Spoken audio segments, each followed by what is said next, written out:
હજી તો આ 10મો દિવસ થયો છે.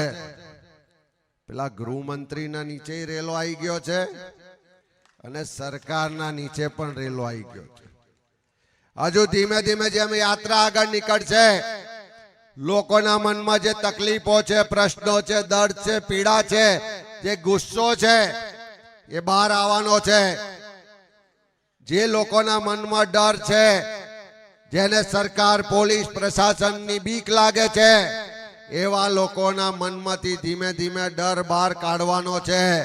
જે લોકોના મગજમાં રઈ ભરાઈ ગઈ છે એ ગાંધીનગરમાં બેઠેલા લોકોની મગજની રઈ પણ ઉતારવાની છે અને ધીમે ધીમે સરકારની સામે લોકોનો અવાજને બુલંદ કરીશું. ખેડૂતોના દેવા માફ કરવા પડશે, યુવાનોને કાયમી રોજગાર આપવો પડશે, ગુજરાતમાંથી ફિક્સ પગારને કોન્ટ્રાક્ટ પ્રથા નાબૂદ કરવી પડશે, આ દારૂ ને ડ્રગ્સના હપ્તા લેવાનું બંધ કરવું પડશે અને ગલીએ ગલીએ જે દારૂ વેચાય છે એને બંધ કરવો પડશે. આ યાત્રાનો મુખ્ય સંકલ્પ છે.